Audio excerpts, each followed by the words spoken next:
ప్రభువైన యేసుక్రీస్తు నామములో కూడి వచ్చిన ప్రతి ఒక్కరికి వందనాలు తెలుపుకుంటూ దేవుని యొక్క పరిశుద్ధ గ్రంథంలో నుంచి ద్వితీయ ప్రదేశ కాండము 30వ అధ్యాయము 8వ వచనం మనం చదువుకుందామండి.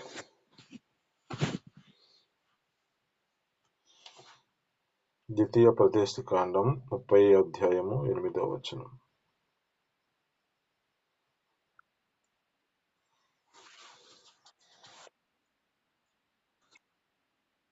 ఓకే అండి, అదండి.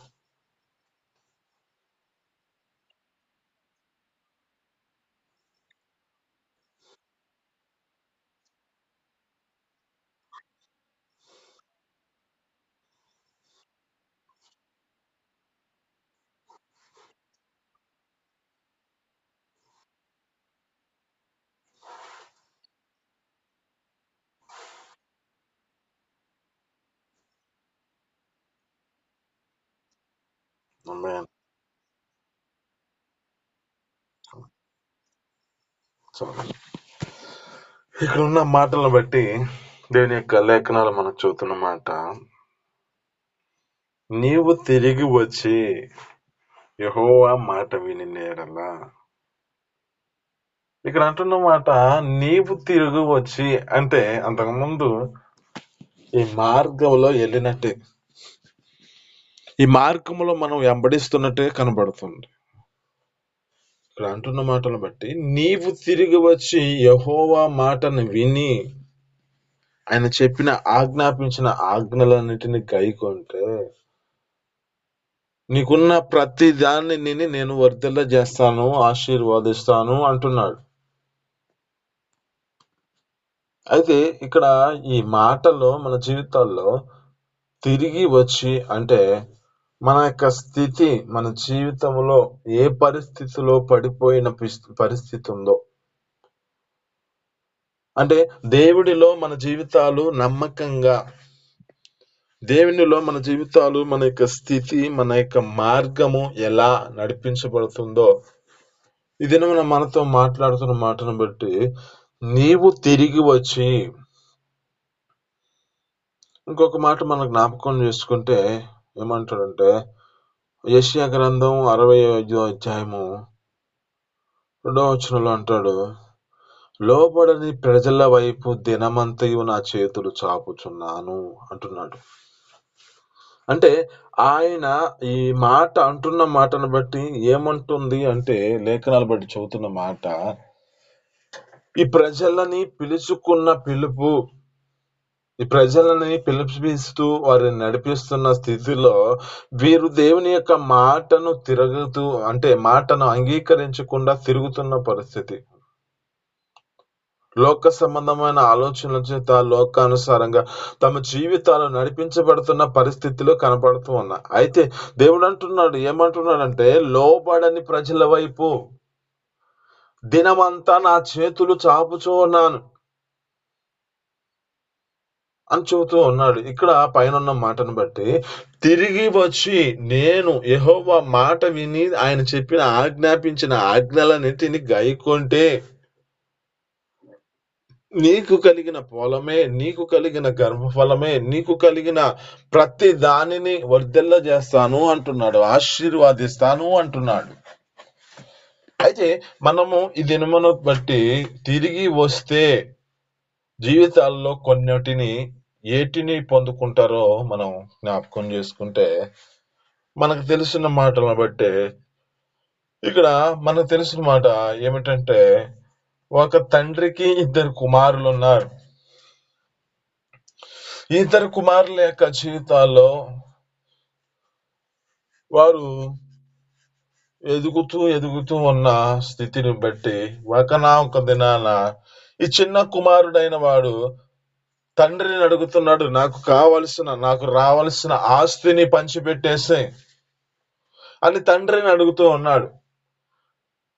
అంటే ఈ యొక్క వ్యక్తి మొదటి స్థితిలో తండ్రిని వెంబడించిన వాడు, తండ్రితో సహవాసం కలిగిన వాడు, తండ్రి ఎదుటే తన జీవితాన్ని నడిపించుకుంటున్నవాడు ఇప్పుడు తన జీవితంలో ఏం చేస్తున్నాడంటే తన సొంత ఆలోచనతో తన యొక్క సొంత మార్గంలో నడుచుకుంటూ తన జీవితంలో ఇష్టానుసారంగా జీవించాలని ఆలోచన చేత తండ్రిని ఆస్తి అడుగుతున్నాడు. ఆస్తి అడుగుతూ ఉన్నాడు. ఎప్పుడైతే ఈ ఆస్తి అడిగాడో తండ్రి తనకి ఇష్టమైన కుమారులుగా ఏ విధంగా నడిపించబడుతున్నా, ఏ స్థితిలో నడిపించబడుతున్నా వారు ఏది అడిగితే దేవుడు అది అనుగ్రహిస్తాడు కదా. మన ప్రభైన పరలోకమందున్న ప్రభైన యేసుక్రీస్తు మనం ఏది అడిగితే దానిని అనుగ్రహిస్తాడు కదా. అయితే ఇక్కడ ఉన్న స్థితి ఎలాంటిదంటే ఇతడు అనుకుంటున్న పరిస్థితిని బట్టి తనకు కావలసిన ఆస్తిని పంచిపెట్టాడంట. అయితే ఇక్కడ ఈ పరిస్థితిని బట్టి ఇతడు ఏం చేయాలనుకుంటున్నాడంటే దూరదేశానికి వెళ్ళి వ్యాపారం చేయాలనుకుంటూ ఉన్నాడు. సమస్తం సమకూర్చుకున్నాడు, వెళుతున్నాడు. వెళ్ళిన ప్రాంతంలో సమస్తం ఉన్న వాటిని అంటారా ఏం చేసుకున్నాడంటే వ్యాపారం కాక దుర్వ్యాపారం చేసుకుంటున్నాడంట. తనకు కలిగినవన్నీ సర్వం కోల్పోయాడు. ఇంకా కలిగిన ఆస్తి అంతా కలిపోయి ఆ యొక్క కలిగినదంతా సమస్తం అయిపోయిన పరిస్థితిలో అతని జీవితంలో ఇంకా ఏమనుకుంటున్నాడంటే అతనికి ఏం దొరకలా. కరువు దినం వచ్చిందంట ఇక్కడ ఉన్న ప్రాంతం. ఎప్పుడైతే ఈ కరువు దినం వచ్చిందో ఆ ప్రదేశంలో తన జీవితంలో గుర్తు చేసుకుంటున్నాడు. అప్పుడు బుద్ధి వచ్చినప్పుడు నా తండ్రి యొద్ద అనేకమైన భోజనం సమృద్ధిగా భోజనం దొరుకుతున్న నా తండ్రి ఇంటి అనేక మంది పనివారున్నారు అని ఆలోచన కలుగుతుంది ఆ యొక్క వ్యక్తికి. ఇక అప్పుడు అనుకుంటూ ఉన్నాడు, నేను నా తండ్రి వద్దకు వెళుదును అని. నా తండ్రి వద్దకు నేను వెళితే నా తండ్రి ఏ విధమైన చేతనైనా తన పనుల వాణిలో ఒకనగా నన్ను చేర్చుకుంటాడులే ఆలోచనతో నడిపించబడుతున్నాడు ఈ వ్యక్తి. ఆ యొక్క వ్యక్తి వెళుతూ ఉన్న సమయంలో తిరిగి ఇక్కడ మన మాటలు బట్టి ఈ దినము మనతో మాట్లాడితే తిరిగి వస్తే ఇక్కడ ఈ యొక్క వ్యక్తి బుద్ధి వచ్చినప్పుడు తిరిగి వచ్చి దేవుని యొక్క సన్నిధిలోనికి నడిపించబడుతున్నాడు. అంటే తండ్రి వద్దకు నడిపించబడుతూ ఉన్నాడు. తండ్రి వద్దకి వస్తే తన జీవితంలో ఏం కలుగుతుంది? తండ్రి వద్దకి వస్తే తన జీవితంలో ఏం చేయబడుతుంది? ఇతడు వచ్చి దేవుని తండ్రి ఎదుట మాట్లాడుతూ ఉన్నాడు. ఏమనంటే, అయ్యా నీ సన్నిధిలో అయ్యా నీకు ఆ పరలోకమందున్న తండ్రికి నేను విరోధముగా పాపం చేశానయ్యా అని దేవుని ఎదుట తండ్రి ఎదుట ఒప్పుకుంటున్నాడు. తండ్రి ఆ యొక్క వ్యక్తి తన జీవితంలో అతను దూరంగా ఉండగానే ప్రేమించాడు. మన దేవుడు ఏమంటున్నాడు? లోబడని ప్రజల వైపు నా దినమంతయో చేతులు చాపుతున్నాను. ఎప్పుడైతే నా కుమారుడు నా ఎదుటికి వస్తాడో ఆ యొక్క వ్యక్తిని నేను తీసుకొని అతన్ని ఒక సన్మానించేవాడుగా అతనిని నేను నా జీవితంలో ఆ యొక్క వ్యక్తిని ఏ స్థితిలో నడిపించబడ్డాడో కానీ దానిని మర్చిపోయి తనకు మంచి వస్త్రాలు తొలగించాడు కదా. అంటే ఈ యొక్క కుమారుడికి ఎలా ప్రశస్తమైన వస్త్రాలు తొలగించాడో మన ప్రభువైన యేసుక్రీస్తు మన జీవితాల్లో కూడా ఎదురు చూస్తూ ఉన్నాడు. ఈ లోకంలో ప్రజల యొక్క జీవితాల్లో లోబడని ప్రజలంతా తమ స్థితిని బట్టి నడిపించబడుతున్న దాన్ని చూస్తూ ప్రభువైన యేసుక్రీస్తు ఎంతగా బాధ చెందుతూ తన జీవితాల్లో ఎంతగా నా కొరకులు నాకెళ్ళి తిరుగుతారే అని వారి కోసం ఎదురు చూస్తూ ఉన్నాడు. కోడి తన పిల్లలను ఎలాగ రెక్కల కింద చేర్చుకోవాలని ఆశపడుతుందో మన ప్రభువైన యేసుక్రీస్తు కూడా అదే విధంగా మనల్ని ఎదురు చూస్తూ ఉన్నాడు. కానీ అక్కడ అంటున్నమాట, ఎంత మాత్రం మిమ్మల్ని ఎదురు చూస్తున్నా నా మాట వినలేని పరిస్థితిలో ఉన్నారు అంటున్నారు. కానీ ఒక మాట చెప్పగలుగుతాం, ఒకనా ప్రతి మనిషికి ఒక బుద్ధి వస్తుంది. ఆ బుద్ధి వచ్చేలాగా తమ జీవితాల్లో ఉన్నవన్నీ సర్వం కోల్పోయిన పరిస్థితి కనబడుతుంది. కానీ ఎప్పుడైతే ఈ బుద్ధి వస్తుందో అప్పుడు తండ్రి ప్రేమను పొందుకునే వారిగా కనబడుతూ ఉన్నాం. అంటే తండ్రి మనల్ని ప్రేమిస్తూ ఉన్నాడు. ఆ తండ్రి ప్రేమించిన ప్రతి కుమారుని స్వీకరించినట్లుగా ఈ విధంగా మన జీవితాల్లో మన తండ్రి మన కొరకై మన జీవితాల్లో మన యొక్క స్థితిని బట్టి మరలా తిరిగి వస్తామని ఎదురు చూస్తూ ఉన్నాడు. ఇక్కడ ఈ కుమారుని ఏ విధంగా సన్మానించాడు మనకు తెలిసింది. అతనికి తన యొక్క ఏలికి ఉంగరము తొడిగించి, అతనికి ప్రశస్తమైన వస్త్రాలు తెచ్చి, తనకు కాళ్ళ చెవులు చెప్పులను తొలగించి, ఇక తనకి అన్ని మంచి వస్త్రాలించి ఆ యొక్క వ్యక్తిని సన్మానించినట్టు కనబడుతుంది. అంటే అతని జీవితంలో అంతకు ముందున్న వాటిని కోల్పోయిన పరిస్థితిలో ఉన్నాడు. కానీ ఇప్పుడైతే తన జీవితాన్ని సరిచేసుకుంటూ దేవుని ఎదుటికి మరలా వచ్చాడు కనుక తన యొక్క జీవితంలో పొందుకుంటున్నది తండ్రి ప్రేమను. ఇంకా మనం తెలుసుకుంటే, ఇంకా గుర్తు చేసుకుంటే ఏమనంటే, ఒక దాసురాలుగా పిలువబడుతున్న హాగర్ యొక్క జీవితంలో ఏ స్థితిలో ఉందంటే, తనకు కలిగిన యజమాని విడిచిపెట్టి వెళుతున్న పరిస్థితి. అప్పుడు దేవుడు ఆ యొక్క వ్యక్తితో మాట్లాడుతున్నాడు. నీవు అణిగి మణిగి ఉంటే నువ్వు తిరిగి వెళ్ళి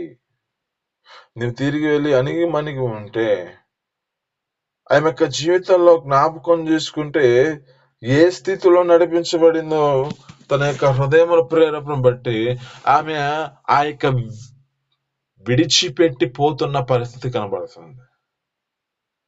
కానీ దేవుడు ఆమె పట్ల, ఆమె యొక్క జీవితం పట్ల దేవుడు ఆ యొక్క వ్యక్తితో మాట్లాడుతున్నాడు. నీవు తిరిగి వెళ్ళి నీవు ఆ ప్రదేశంలో అణిగి మణిగి ఉంటే ఆమె జీవితంలో ఏం పొందుకుంది అంటే, ఆమె యొక్క స్థితిని బట్టి ఆశీర్వాదము పొందుకొనుటకు కారణమైంది.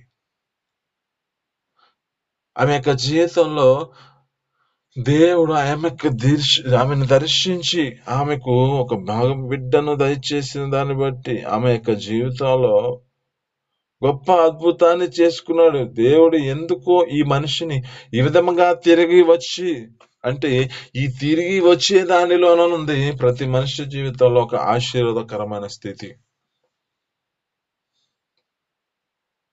మనకు తెలిసిన మాటను బట్టి తిరిగి వచ్చిన వంశావళిలో చేర్చబడిన వ్యక్తి రూతు. ఈమె యొక్క జీవితం జ్ఞాపకం చేసుకుంటే మొదటి అనుభవం అమోని యొక్క మోయాబీ ప్రాంతంలో మోయాబీలో వారి జీవితాల్లో నడిపించబడుతున్న స్థితి కనబడుతుంది. కానీ ఆమె యొక్క జీవితంలో దేవుని ఎదుటికి వచ్చి, దేవుని యొక్క సింహాసనం ఎదుటికి వచ్చి ఆయన యొక్క వ్యక్తి ఆ యొక్క జీవితము దేవుని ఎదుట తన జీవితాన్ని అప్పగించుకుంది కనుకనే ఆమె యొక్క స్థితి, ఆమె యొక్క జీవితంలో జ్ఞాపకం చేసుకుంటే కోల్పోయిన పరిస్థితిలో మరలా పొందుకున్నదిగా కనబడుతుంది. ఆమె జీవితంలో ఏదైతే కోల్పోయిందో తన యొక్క స్థితిని బట్టి ఆమె అనేకమైన వాటిని పొందుకున్నట్టుకు కారణమైంది. ఆ మొదటి అనుభవంలో తమ జీవితాల్లో ఉన్న పరిస్థితి పెన్నిమెట్టిని కోల్పోయిన పరిస్థితి. కానీ ఆమె జీవితంలో మరలా ఆమెకి అనుగ్రహించబడిన స్థితి కనబడుతుంది. ఈమె యొక్క జీవితంలో ఈమె పేరు ఎక్కడుందంటే ఒక క్రీస్తు వంశావళిలో పేరు లిఖితమై ఉన్నది. ఆమేన్, హల్లెలూయా. అంటే ఈమె జీవితం మోయాబీ ప్రాంతము తిరిగి వచ్చింది కనుక దేవుని ఎదుట తన యొక్క స్థితిని బట్టి తన జీవితంలో తనను వెంబడించిన స్థితిని బట్టి ఆమె పొందుకుంటున్న ఆశీర్వాదము గొప్పగా కనబడుతుంది. అయితే ఇక్కడ మనం జ్ఞాపకం చేసుకుంటే మన జీవితాలలో తిరిగి వస్తే మన జీవితాల్లో వేటిలో మనం తప్పిపోయి ఉన్నామేమో, వేటి విషయాల్లో మన జీవితాలు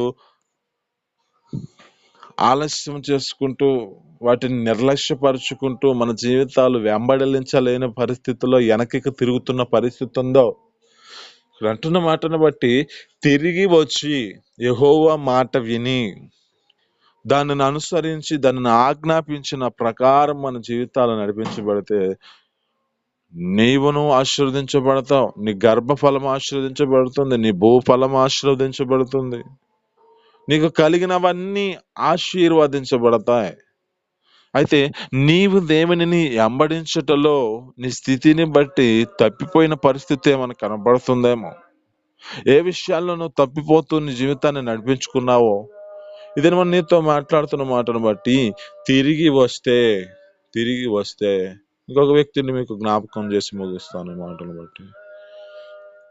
ఈ యొక్క వ్యక్తి దేవుని ఎదుటికి వచ్చాడు. అతడు తన స్థితిని బట్టి దేవుడు చెబుతున్న మాట ప్రకారం జీవిస్తూ ఆ కుష్టి రోగము కలిగిన 10 మంది కుష్టి రోగులు కనబడుతున్న స్థితి కనబడుతుంది. ఆ 10 మంది యొక్క జీవితాలలో ఏ స్థితిలో నడిపించబడ్డారో అంటే అక్కడ ప్రభువైన యేసుక్రీస్తుని కేకలు వేస్తున్నారు, మమ్మల్ని స్వస్థపరచాయా. అప్పుడు ప్రభువైన యేసుక్రీస్తు వారికి చెబుతున్న మాట, మిమ్మల్ని మీరు యాజకులను కనపరుచుకోండి అంటున్నాడు. మిమ్మల్ని మీరు యాజకునికి కనపరుచుకోండి అని ఎప్పుడైతే చెప్పాడో ఈ మాట ప్రకారం అది వెళ్తూ ఉన్నారు. వెళ్ళినప్పుడు వీరు శుద్ధులైరి, వీరిలో ఈ యొక్క వ్యక్తి స్వస్థత పొందుకున్నాడు. ఇతడు స్వస్థత పొందుకున్న వ్యక్తి ఏమో తిరిగి దేవుని ఎదుటకు వస్తున్నాడు. తిరిగి వచ్చిన వాడి జీవితంలో ఏం పొందుకున్నాడు? తన జీవితంలో తన యొక్క ఆశీర్వాదం పొందుకున్న స్థితి కనబడుతుంది అంటే, తనకున్న కుష్టి రోగం నుంచి విడుదల కలిగిన వాడిగా, స్వస్థత పొందుకున్న వాడిగా కనబడుతున్నాడు. వారి జీవితాలలో శుద్ధులుగా మాత్రమే మార్చబడ్డారు. కానీ ఇతను ఎప్పుడైతే దేవుని ఎదుటకు తిరిగి వస్తున్నాడో, ఆ తిరిగి వచ్చిన జీవితంలో సంపూర్ణముగా విడుదల పొందుకొని తన జీవితంలో ఒక సమాధానకరమైన, తన కుటుంబంలో ఒక స్థితిని బట్టి పొందుకున్న మేలుగా కనబడుతున్న స్థితి కనబడుతుంది. ఇదేనా నీతో మాట్లాడుతున్న మాటలను బట్టి తిరిగి వస్తే, ఆ తిరిగి వచ్చిన దానిలో దేవుడు దాచి ఉన్న మేలును మనం అనుభవించగలుగుతాం. ఒకటి, పొందుకున్నది తండ్రి ప్రేమను పొందుకుంటాము. 2, మన జీవితాలలో ప్రభు అయిన యేసుక్రీస్తు వంశావళిగా, అంటే ఆ ప్రభు అయిన యేసుక్రీస్తు యొక్క గ్రంథములో మన జీవితాల్లో లిఖితము చేయబడతాయి. 3, మన జీవితాల్లో యొక్క స్థితిని బట్టి తిరిగి వస్తే ఆయన ప్రతి పొందుకోవలసిన దీవెనలను దేవుడు అనుగ్రహిస్తాడు. అది గర్భఫల విషయంలో కానీ, ఆదరణ విషయంలో కానీ, నెమ్మది విషయంలో కానీ దేవుడు మన జీవితాల్లో అనుగ్రహిస్తాడు. ఆఖరి యొక్క జీవితంలో ఏ విధమైన స్థితిలో నడిపించబడితే అణిగి తిరిగి వెళ్ళి నువ్వు అణుగుమణిగి ఉంటే తమ జీవితాల్లో తన స్థితిని బట్టి ఒక గొప్పదానిగా ఆ వ్యక్తిని చేసినట్టు కనబడుతుంది. ఇక అదే తిరిగి వచ్చిన ఆ కుష్ఠరోగి జీవితంలో కూడా ఒక సంపూర్ణమైన స్వస్థత కలుగుతూ ఉంది కదా. ఒకటి, తండ్రి ప్రేమ. 2, క్రీస్తు యొక్క దేవుని యొక్క గ్రంథములో లిఖితమైనట్లుగా ఆ పేరు మన జీవితాల్లో ఎంత మాత్రం తుడిచివేయక ఆ పేరుని దేవుడు మన జీవితాల్లో ఆ లిఖితం చేయటకు కారణమవుతుంది. 3, మన జీవితాల్లో దేవుని యొక్క సన్నిధిలో అణిగి ఉన్న దాన్ని బట్టి దేవుడు నెమ్మదిని, సంతోషము, ఆదరణ, ఆమె జీవితాల్లో గర్భఫలము దేవుడు అనుగ్రహించాడు కదా. అలాగనే 4వదిగా మన జీవితాల్లో స్వస్థత కలుగుతుంది. వీటి విషయాల్లో దేవుడు మనల్ని ప్రతి విషయాల్లో దేవుడు కృపతోడుగా ఉంచి బలపరిచి మనం దేవుని యొక్క సన్నిధిలో తిరిగి వస్తే అంటే ఈ మాటలో చాలా మందికి కొంచెం మేము దేవుళ్ళలోనే అమ్ముడిస్తున్నాం కదా అని సందేహంతో ఈ మాట చెబుతున్న స్థితిని బట్టి కోప్పడుతూ హృదయంలో వేరే స్థితిలో నడిపించబడుతున్నాం మేము. ఇదే మనం మనతో మాట్లాడుతున్న మాటలు బట్టి మనం ఏ విషయాల్లో తిరిగి దేవుని యొక్క సన్నిధికి రాలేకపోతున్నామో మనం జాగ్రత్తగా గమనించుకుంటూ దేవుని యొక్క సన్నిధిలో నడిపించబడదాం. ఈ మాటలు మీ వినికిడిలో దీవించి ఫలించును గాక. చిన్ని ప్రార్థన చేద్దాం. పరిశుద్ధుడా, జీవాధిపతి, ఆశ్చర్యకర మహోన్నతుడా, నీకు స్తోత్రాలు తండ్రి. మీ అపారమైన ప్రేమ చేత, మీ కృప చేత నా తండ్రి మమ్మల్ని నడిపించిన దాన్ని బట్టి నీకు స్తోత్రాలు తండ్రి. అయ్యా, ఈ దినమున మీరు మాట్లాడిన మాటను బట్టి నీకు స్తోత్రాలు తండ్రి. అయ్యా, తిరిగి నిన్ను వెంబడిస్తే నా తండ్రి మా జీవితాల్లో మెండైన దేవులు కలుగుతాయి అంటున్నాను. నేను నీకు ఆజ్ఞాపించిన ఆజ్ఞలన్నిటినీ కైకొంటే అయ్యా, నీ భూఫలమును నీ వృక్షఫలమును అయ్యా నా తండ్రి నీకు కలిగిన ప్రతిదాన్ని నేను ఆశీర్వదిస్తాను, వర్ధల్లో చేస్తాను అంటున్నావు. అటు కృపను మాకు అనుగ్రహించి మీ సన్నిధిలో అయ్యా నా తండ్రి ఆ కృపతో జ్ఞాపకం చేసుకుని ఒక తప్పిపోయిన కుమారుడు వాళ్ళు తిరిగి వచ్చినట్లు మా జీవితాల్లో నీ ప్రేమను పొందుకునే కృపను మాకు దయచేయండి. అయ్యా నా తండ్రి నా తండ్రి అయ్యా నా తండ్రి పాపంలో నుంచి ఒక వ్యక్తి తిరిగి వచ్చి తన జీవితాన్ని దేవుని దానికి నడిపించిన దాన్ని బట్టి అయ్యా ఆమె యొక్క జీవితాల్లో వంశావళిలో మీరు చేర్చుకున్న దాన్ని బట్టి నీ స్తోత్రం. అలాంటి జీవితం మాకు కూడా అనుగ్రహించి మీ గ్రంథంలో మా జీవితం పేరు అయ్యా పేరు రాసినట్లుగా కృప చూపించి సహాయం చేయండి. అలా నా తండ్రి అయ్యా నా తండ్రి అణిగి ఉంటే నా తండ్రి తమ జీవితాల్లో తిరిగి వచ్చి నీ జీవితంలో అయ్యా మీ కృపతో జ్ఞాపకం చేసుకుని నమ్మకని ఆదరణ గర్భఫలమును అనుగ్రహిస్తాను గురించి మీ సన్నిధిలో సహాయం చేయండి. అలా నా తండ్రి ఒక కుష్టి రోగి తన జీవితంలో తిరిగి వచ్చిన దాన్ని బట్టి స్వస్థత సంపూర్ణమైన విడుదల కలుగుతూ కారణమైంది కనుక మా జీవితాల్లో ఉన్న ప్రతి ఒక్క బలహీనతలన్నిటి నుంచి విడిపించి మీ సన్నిధిలో సంపూర్ణమైన స్వస్థత కలుగు చేయమని యేసు పరిశుద్ధ నామమున అడిగి పొందుకొని జీవిస్తున్నాను తండ్రి. ఆమేన్.